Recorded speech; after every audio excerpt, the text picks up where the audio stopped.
Okay, we move on. 2 games left. First off, the Sunday nighter, 8:20 p.m. Eastern. Kansas City Chiefs at Baltimore Ravens. We're at M&T Bank Stadium in Baltimore, Maryland. Charm City. Kansas City opening up as 2.5-point favorites. Let's move to 4.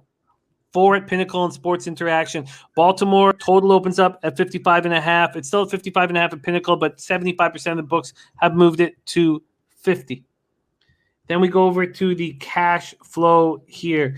We have 5,989 tickets in. 84% of the tickets, 92% of the cash on the Chiefs, and 54% of the tickets, 83% of the cash on the over. Chiefs opened up their season with a 33-29 comeback victory at home over the Browns. And, Mahomes sort of is like Brady, where he just seems in control at all times. I mean, I know that the luster and magic kind of came off of him in the Super Bowl, but 27 for 36, 337 yards, 3 touchdowns, no interceptions, ran 5 times for 18 yards and a touchdown. And, the Chiefs were stymied on the ground, but Mahomes could get anything he wants through the air.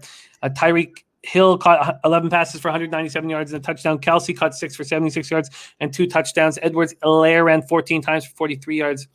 And I said this when I was a little disheartened. Look, I cashed with the Browns, and you guys know that I've got futures on them. But this was the time. This was the time when the Chiefs were vulnerable. They did it without free safety Tyrann Mathieu, the Honey Badger. He was taken off the COVID list. Frank Clark's being sidelined with a hamstring injury. Chris Jones had to step up and got both of the Chiefs sacks. Ravens got the season off to a disappointing start. I cashed with the Ravens first half -3, but I was disappointed. And look, I want them to be poor this year. I'm on the Browns, so I don't know why exactly it bothered me. Ravens got off to a 14-0 start. They had a 98-game regular season win streak when leading by at least 14 points dating back to 2004. That's gone. They lose before the game. They lose Dobbins and Edwards and Justice Hill and Marcus Peters. They won their last 5 openers by a margin of 177-26. I got caught up in those numbers, but still, I only took the first half, but I did get caught up in those numbers. Lamar Jackson, 19 for 30 for 235 yards, 1 touchdown, 0 interception. I apologize if you hear my son searching frantically for Titty, but understand that I respect the fight, And if he needs to wake somebody up to get Titty in his mouth, then he's going to do just that. And I respect the fight. Lamar Jackson, 19 of 30 for 235 yards, a touchdown, no picks. Sammy Watkins looked dangerous. 4 catches for 96 yards. Marquise Brown, 6 catches for 69 yards. Both receivers look dangerous. Tyshawn Williams, looked good. Running 9 carries for 65 yards with 1 touchdown. He caught 3 passes for 29 yards. We'll see if he can do that over and over again. The defense looked good. Patrick Queen looked good, and the defense looked bad. I was shocked that they weren't able to get pressure on Carr, and they weren't able to make the big plays when they needed to. And it was just Patrick Queen and nobody else. Bebsie, take it away here. Chiefs, Ravens, Monday nighter. Look,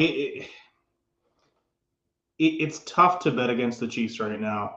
The shine came off them because they lost the Super Bowl, but didn't Patrick Mahomes run for like 300 yards away from the pass rush in that game? They have fixed that offensive line by heavily investing in the offseason on the offensive line. This Chiefs team is going to be nasty all year. And we're talking about a Ravens team that they just lost to the Raiders, but it's more about losing Peters, losing their whole stable of running backs. And look, Latavius Murray looked pretty good at times yesterday. He's a solid running back. So they've figured that out to some extent, but it's demoralizing when you have that kind of an injury stretch. It'll get in your head. I don't think it's clearly going to be out of their head. So now we're looking at the Chiefs coming in after a nice comeback win, and the Ravens coming in after blowing a game that they should have won. So it's a really, really tough spot for the Ravens, and it's a good spot for the Chiefs. I just have trouble betting a team that seldom covers. Like, the Chiefs just seem to be that team that just does enough to beat a team by a little bit each time. So I have no confidence betting them. This is going to be a prop look for me. Somebody mentioned the Kelsey anytime TD. Yeah, that's what that guy does. He scores touchdowns. You could probably bet it every single week and come out ahead. But it'll be a prop look for me. It's a lean to the Chiefs. I don't have a ton of faith in the Ravens right now. They just got to be demoralized between injuries and losing that game in the fashion that they did. It's a really tough spot for the Ravens. The 6,002 tickets in, 84% of the tickets, 92% of the cash on the Chiefs. And look, if you got in at -2.5, like our Dennis Garcia did, you're sharp better. But the public is going to hammer the Chiefs. Yeah. And I'm going to sit back and I'm going to wait. And it could get to 5. It could get to 5.5. Right now, it's sitting at 4, and I'm going to wait. I'm going to wait. And I think I will move on the Ravens at home if it can get up to those numbers. I really do.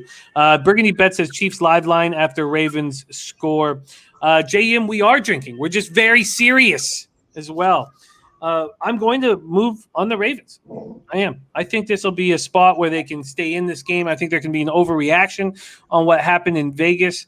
And I think I'll get a huge number if I just can stay disciplined and wait. If it's only 4.5, I won't take it. But if it can get past 4.5, I will move on it. That is the Sunday nighter, Chiefs Ravens right there.